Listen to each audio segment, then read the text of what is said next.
Hey everybody, it's Yas Queen, and we are here with some more Infinite Warfare Easter egg tips. And today we've got Rave in the Redwoods. Now, Rave is probably the easiest Easter egg in Infinite Warfare, and also probably just one of the easiest Easter eggs in like all of zombies. But in case you guys are still struggling with it, I'm here to give you some tips in this video. And if you guys want me to do some other tips for other maps in Infinite Warfare, I can gladly do that for you. Just let me know down in the comments below. But for now, let's get started into these tips. First tip I have, do not pick up these shitty melee weapons in spawn. The golf club, the baseball bat, don't pick them up because they only give like 60 points and then you can't swap back to your fist, you can't normal melee, you're just stuck with the 60 points. So just stick with the fist or buy the M1, which I actually do recommend getting later on. So you can at least have the full point maximization, the full 130, and just try and melee way out of spawn. Now, second tip I have for money is use those Rave mode pouches. Like, go into Rave mode, it gives you extra money, and it also makes the zombies a bit weaker. So just get the M1 and start headshotting, go into Rave mode. I actually got super lucky here in this clip, and I got a double points while going into Rave mode.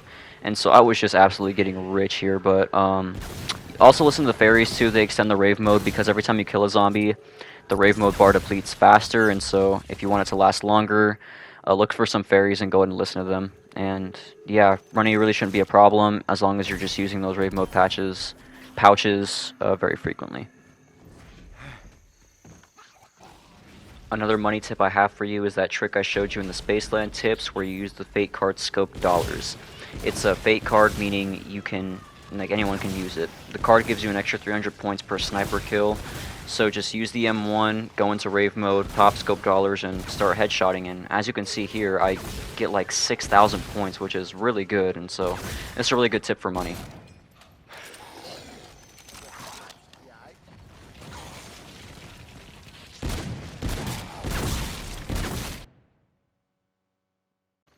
So now onto ritual tips. For the first ritual, I recommend picking up the RPR Evo, the wall buy. It's on the wolf cabin area. And switch it to the AR mode. It's like a slow firing mode. That'll definitely help during the arm ritual. So for this first ritual, you need to shoot the arms off of the zombies. So with the RPR Evo, I recommend shooting either their shoulder or their elbow, as you can see through the screenshot. It's just the best way of knocking off their arms. It can be fidgety, sometimes it won't count, but I promise just keep shooting off the shoulders or the elbows and it'll work. Also, make sure you do not pack-a-punch your RPR Evo, otherwise it will be too strong and it might accidentally kill the zombies instead of just taking off their arms. Also, just to be safe, try not to have bang-bangs either. I have done this with bang-bangs before and it has worked, but just in case, like just to be safe, I would say no bang-bangs. Just to make sure your gun isn't too overly powerful and it's not killing the zombies. I also recommend bringing in a pack-a-punch weapon because once the ritual is done, you'll have to deal with the slasher, and the slasher is pretty tanky. I will admit, even with Director's Cut, I sometimes die to the slasher when I'm unprepared. Normally I would go at him with the chainsaw, the smiley, that you get for beating the Easter egg. It's down in the power room, but I'm making this video assuming that you guys haven't beat the Easter egg, so I'm using a normal weapon, like a normal pack weapon, and as you can see, he is just absolutely eating my fucking bullets. He is like not wanting to die. To be fair, there probably are stronger guns you could use. I just chose the bulk. Also, bang-bangs might help too, to kill him faster, but also avoid his charging attack too that he's about to do right here. Yeah, that insta-red screens you, no matter if you have Juggernaut or not. A tip for dealing with a slasher though is bringing in these cards that give you a special weapon, but it's only like if you have the cards and if you want to bring them, not really required though. Next ritual, I recommend bringing in the Banshee. It's a shotgun, it's right outside spawn. It'll definitely help when clearing the zombies' legs. So when you start up this next ritual, the goal is to clear out their legs, and so just crouch at the Banshee and start shooting their feet. Sometimes it gets a little fidgety to where when you shoot their legs, it'll just instantly kill them. So I noticed the feet works better. If you try and shoot their feet with a Banshee, it'll take out their leg and count as a soul. Also, gas grenades work too. Gas grenades will just absolutely obliterate their legs. I had gas grenades here, I just didn't use them, but they do work too.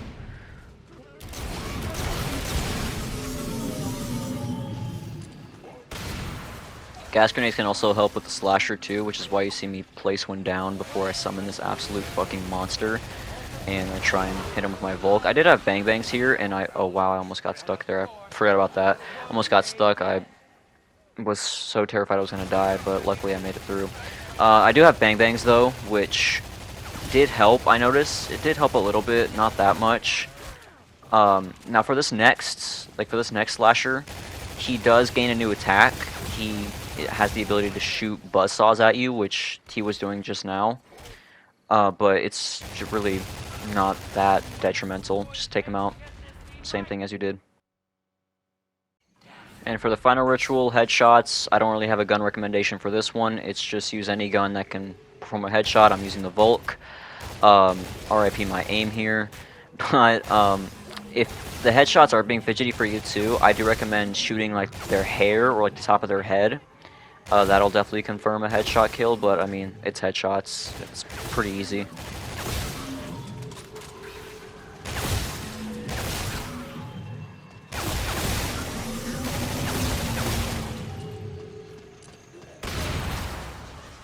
So I summon the slasher here and I put a gas grenade down, but he's a fucking cheater and he just dashes right outside of it and hits me, and I actually end up going down here, and so I have to revive and try and finish him without any perks, and luckily I do that.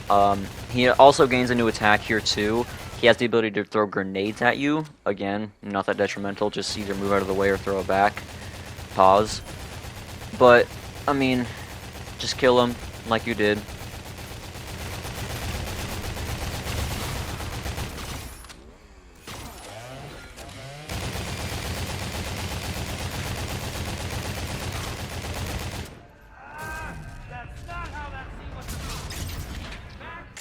So for the bow recommendation, I recommend 100% building the wolf bow, the lightning bow, Benjamin Franklin, whatever you want to call it. Build that bow. A lot of people want to go for the acid rain or the owl bow because it's, you know, super OP. It's got like a bunch of destructive power. It's got really good crowd control ability. But the wolf bow definitely helps with a certain part of the boss fight, which I will show you guys later. But for this part where you have to charge up souls for the statue, a lot of people forget this, but it's actually the explosion kill that counts, not the actual arrow kill. So try not to shoot zombies with the arrow, just shoot the ground like I'm doing here, and just like kind of walk them through the explosion, and that'll count for the kill.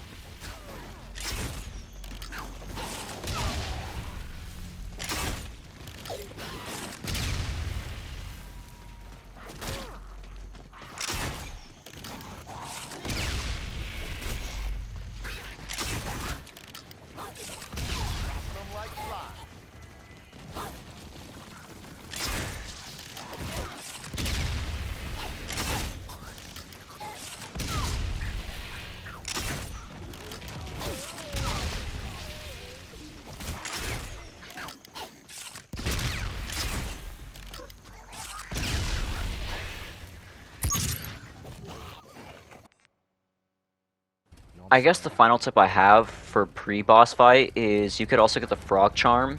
The Frog Charm, it basically lets you walk through water without getting slowed down, so that's not really a problem for me, but if that's like a problem for you guys, like being slowed down in the water, then you could get the Frog Charm. I don't go for it here, but I can leave a video, like a guide to it down in the description below, and that teaches you how to get the Frog Charm.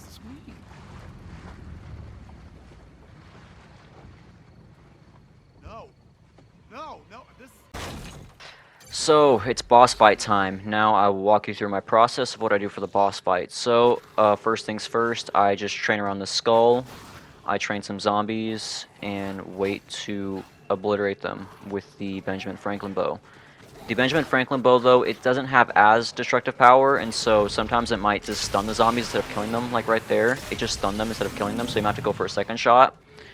But, just keep on doing that, just train around until the skull is all bright and filled up, and watch for the slasher's attacks. Sometimes you have to maneuver around him a lot. Just try not to get hit, because if you're too close to him, it will red screen. And then once that's done, I go and rotate to the other skull. I said rotate because I'm a Rainbow Six and Valorant player. But go into the other skull once that's full, and then charge that one up. Same thing, just avoid his attacks, wait for big crowds, and then shoot. Try not to waste ammo as much. There is a max ammo in the corner there that will regenerate or like will respawn every now and again, but I only use it when necessary.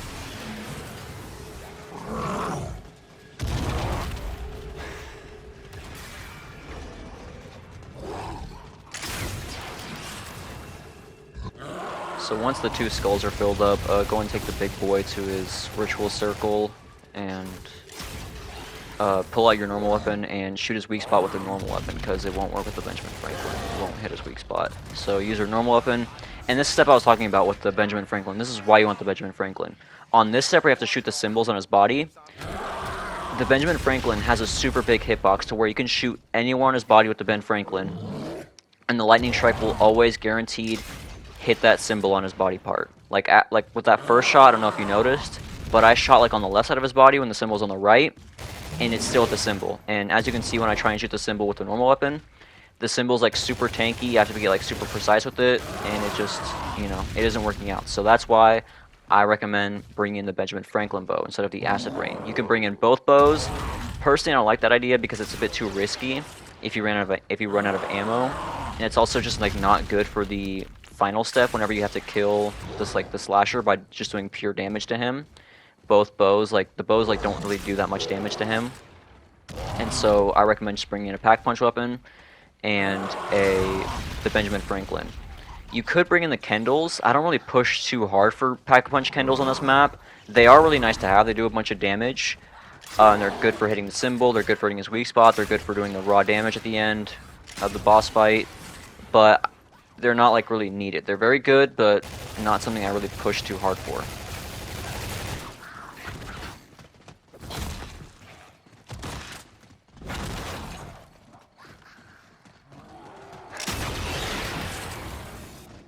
So on this next part of the boss fight with the skeletons, I recommend killing the skeletons basically ASAP with your bow.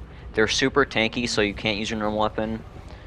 Just use the bow, and also try not to train them up in that little green circle, because they do actually pack a punch. They hit pretty hard, they hit pretty fast, and so you don't want to kind of train them. Just kill them as you go.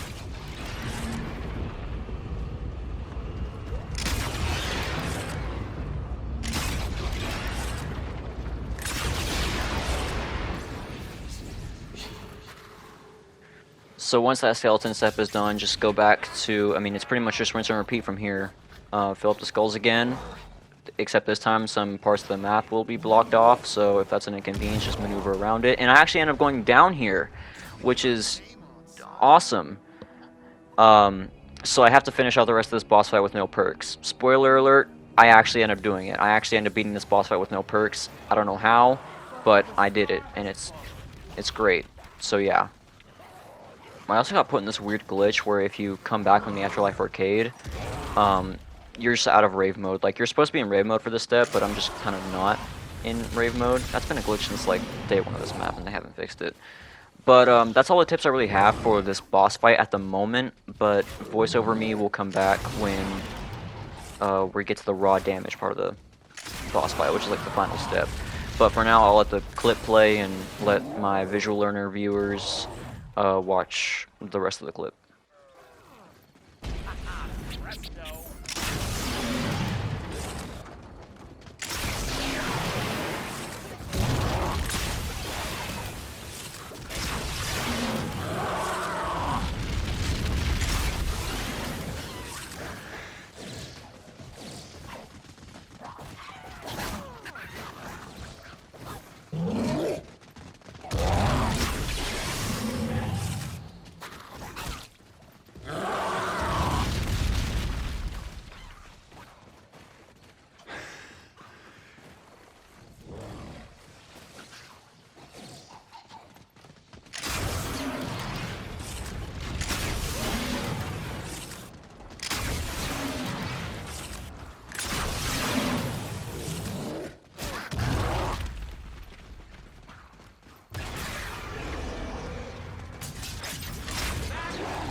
So now onto the step I like to call the raw damage step, where basically after you're done shooting the symbols off his body for the 3rd time, instead of doing the skeleton step, you basically have to do as much damage to the super slasher until he eventually dies. Gas grenades are really good for this step.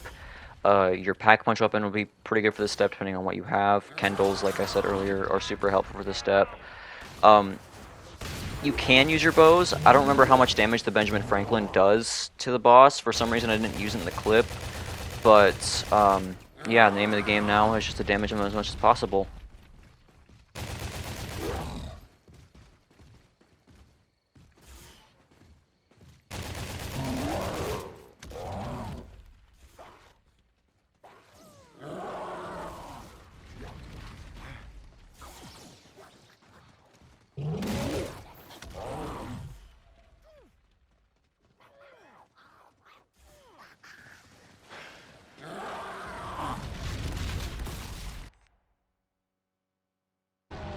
So since he was being more bullet spongy than the fucking mammoths off of Beast from Beyond, I just decided to skip ahead here into where I actually kill him, and that's, I mean, yeah, that's pretty much it. That is Rave in the Redwoods tips and tricks for the Easter egg for you.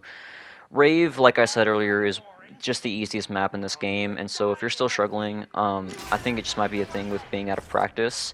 And so just try and practice the map a lot, you know, learn the map, learn the ins and outs, practice the Easter egg a bunch, and eventually you'll get it down. Trust me, I used to suck at doing Easter eggs, but now I can pretty confidently do Rave and a bunch of other Easter eggs on my own, even if it's without Director's Cut. And so just keep on trying. And yeah, and if you guys want more Infinite Warfare zombies tips and tricks for Easter eggs, let me know and I can get that for you. But until next time, peace out.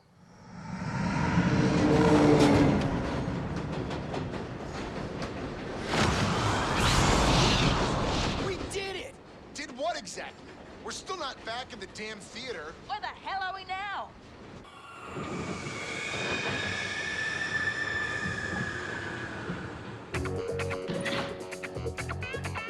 If I'm right, I think we're about to get a whole lot more funky.